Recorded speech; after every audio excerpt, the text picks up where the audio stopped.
Hey, folks. Let's get a quick one out of the way here. The government's given Ubisoft $12.5 million in tax credits over the past few years. Do you think we got good value for money? Well, it's kind of a real terrible situation for all those staff members, and obviously we have highly talented people in the industry here and across the workforces. So really feel for those people that are impacted. But to be eligible for those tax credits, the company would have had to make significant investments. It's like you get that after you spend the money. So they would have made significant investments in Nova Scotia, and a portion of that would have came back to a tax credit. So that's just the structure that exists, but it's a difficult situation for the staff. I think those workers were targeted because they set up a union. I'm not familiar with the situation. The company said it was part of a broader global industry shift, and to take them at their word for that. Are you satisfied with the way that the current labor laws are, I guess, to protect workers in a scenario like that?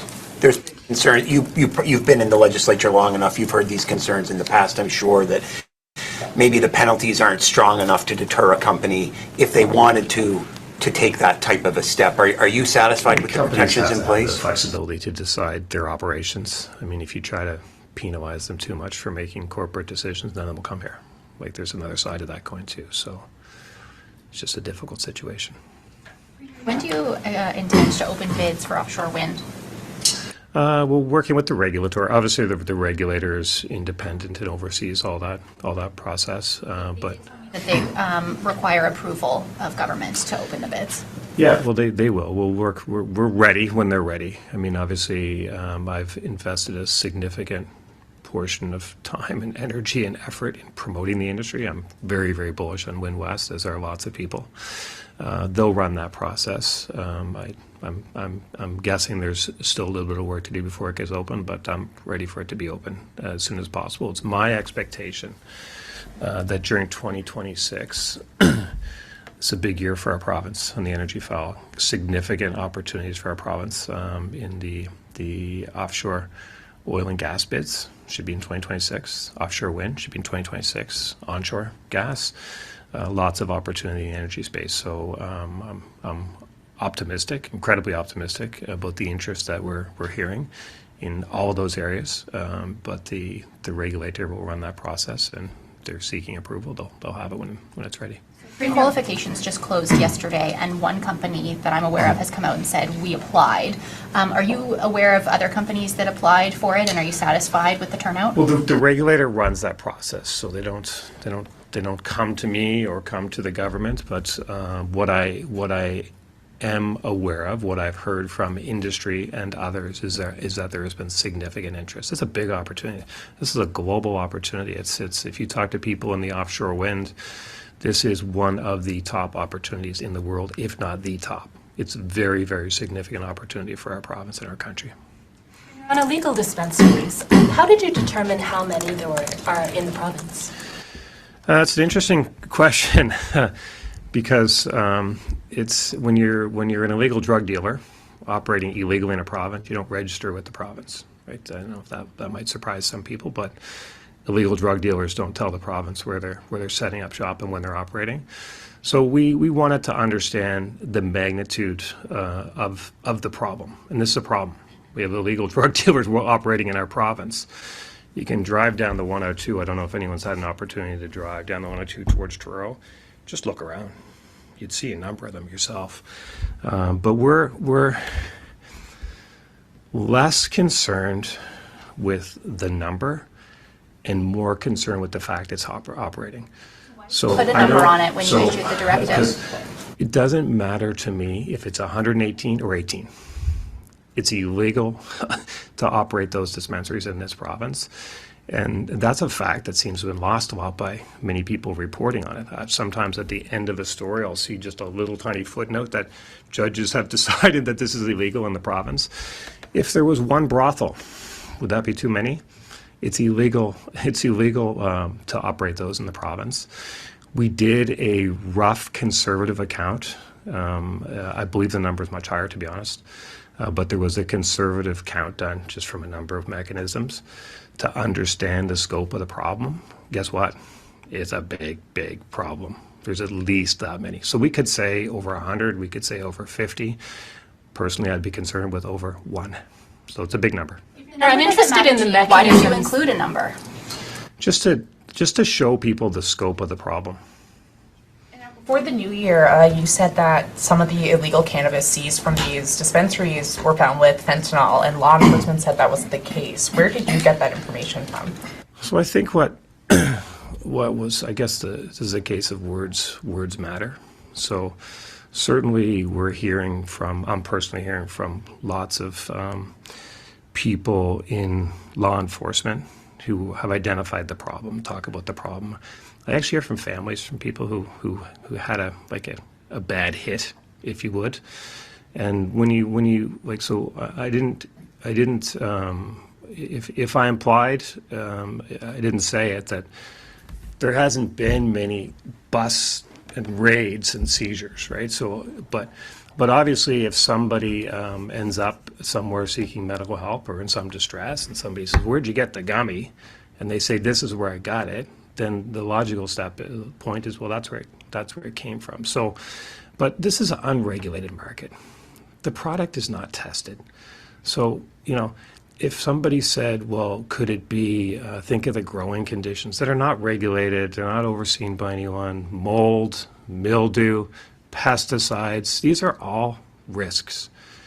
Additional drugs, cross-contamination with fentanyl, additional risk, right? I wouldn't accept the narrative that this is some wonderful thing and we should have more of these dispensaries and this is a great, it's not regulated, it's not tested. There are significant dangers with it, and I got that from speaking to Nova Scotians. When you said it was law enforcement specifically, you mentioned a conversation you had with law enforcement. Did that conversation about fentanyl being tested and found in trace amounts in cannabis, did that happen? Yes, so somebody has a bad hit, and I don't know if the media's bothered to talk to anyone who's had a bad hit, but there's lots of them around, and but if you ask them what was in it, I don't know, where'd you get it? If you get out the liquor corp, they can tell you what product was it, and it's all tested, and they know what's in it. So, but listen, I think this is an example of, I don't know if you've ever heard the expression of missing the forest for the trees. It's an illegal product. It's for sale in Nova Scotia. It's not regulated. It's not tested. It's dangerous. And guess what? It's a big, big industry with significant cash involved. These are cash businesses. And if anyone thinks that there is not organized crime standing behind this massive cash business in this province, then I don't know what to tell you. Because it's obvious that there's organized crime involved. And if anyone thinks that organized crime is not also involved in the trafficking of human beings, I don't know what to tell you.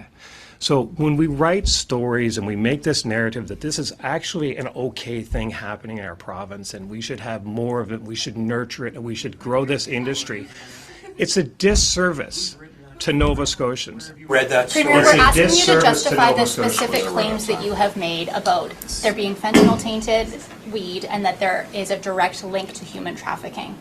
And when those claims have been disputed by people who have direct knowledge of this, we are coming back to you to ask for you to be accountable for those claims. We are not trying to spin some narrative, as you suggest, that it's okay for illegal dispensaries to operate.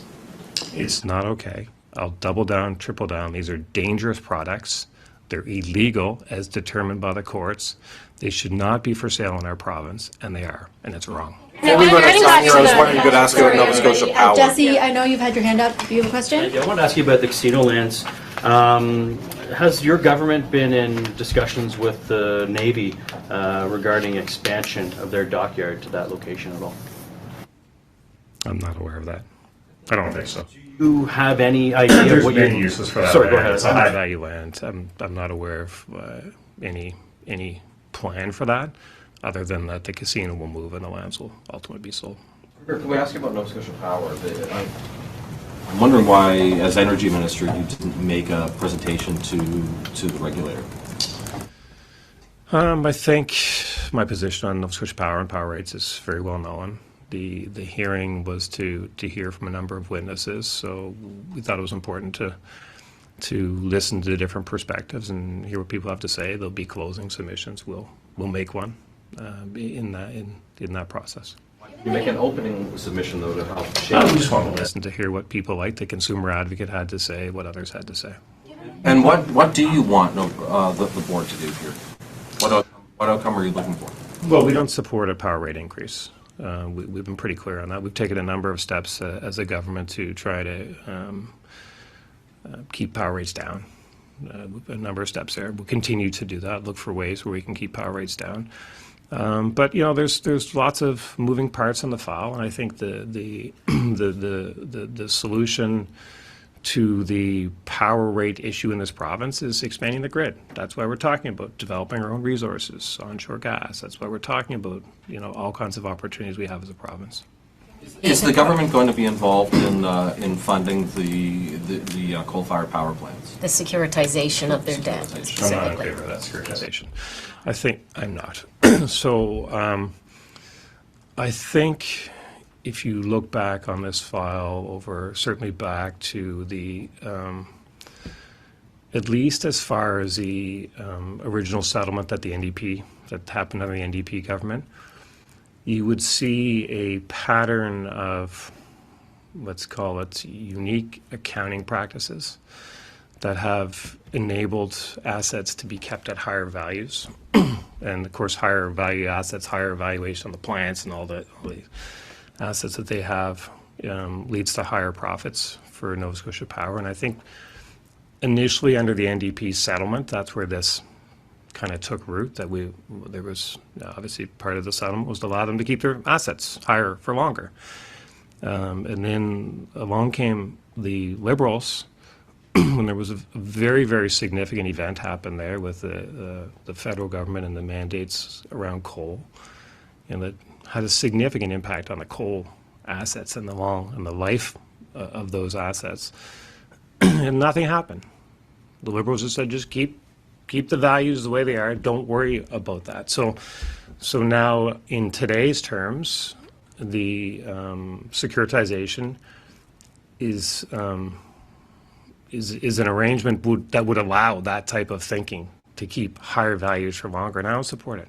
Mr. Houston, can I just one follow-up on that? I sat through that hearing, and I'm not an accountant, but my understanding was the whole purpose of the securitization would be to prevent Nova Scotia Power from getting a return on the depreciation and financing costs for those coal-fired plants. It would save consumers $90 million, and the consumer advocate and business advocate all supported the 8% over 2 years because this was so important, this securitization agreement. Have I misunderstood? I'm not sure what you may have understood or not understood, but what I would say is the scheme that the NDP came up with was also approved by everyone. Doesn't make it right for ratepayers. I would find it a little hard to believe that Nova Scotia Power has come up with some way to use accounting to save ratepayers money. How would you assist ratepayers who may be looking at significantly higher charges over the next 5 years? I think you just have to look at our track record, the things we've done around the fuel adjustment mechanism, working with the federal government, bringing onshore gas online. I don't know if people are aware, but the onshore gas, which we have a significant resource. There's lots of people in Nova Scotia using gas right now. Many people that might not even realize it. A lot of apartment buildings use natural gas, and in Nova Scotia, consumers pay anywhere $12 to $15 a unit. In Alberta and some parts of BC, that's $3.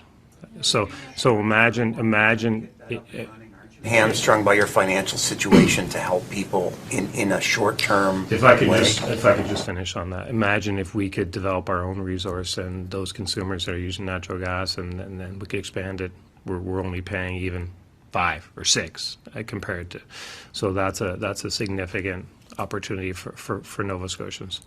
Sorry, Michael. I hear what you're saying about the alternative options, but those take years to develop, and in the meantime, people are staring I down don't know this. that the onshore is yours. There is a question on the Well, if I could finish the one that I've started, in the meantime, people are staring down a big rate increase, and I wonder to what degree the province's current financial situation hamstrings you to make short-term assistance or relief available for those people. I think that would, so first off, let's look at what we've done. We lowered the HST. We indexed the personal income tax brackets, the school lunch program. Well, there's a whole litany of, like, the reason that we have a budget deficit that's, I think it's $1.4 billion now. And we'll table another budget. And it'll have a massive deficit as well. The reason we have those is because we're taking measures to support Nova Scotians. And we will continue to do that where we can. And around power, there's an obvious path that can be done safely and sustainably. We'll make sure. And that would be onshore gas. Very quickly, make sure that we understand what you just said. The deficit is now higher than it was in the last update, you believe? It's around 1.4 or something now, or maybe, I don't know. It's a big number. It's something I'm pretty concerned about. People, I feel accountable to Nova Scotians on that. But the message I'm trying to convey is the reason it's there is because we're investing in Nova Scotians. Okay, we're just going to jump on the phones, guys. There is someone who has a question. Kevin Northup with Acadia Broadcasting. Kevin, are you there? I am here. Thanks very much. And hi, Premier. Just on the casino, why is the province selling the casino property in Halifax instead of choosing to see what happens with it? I mean, look, this is a little longer term process too, but it's just, I don't know that the province needs to own that waterfront property. It's an extremely valuable piece of of real estate. So we'll work through the best use of that. Did you have a follow-up question, Kevin? And just in your mind, Premier, what would you like to see happen with that property? What's a vision you might have for it? Well, I don't want to presuppose, but I mean, Halifax has a remarkable waterfront. Like, it's unrivaled in the country for sure. It's incredible.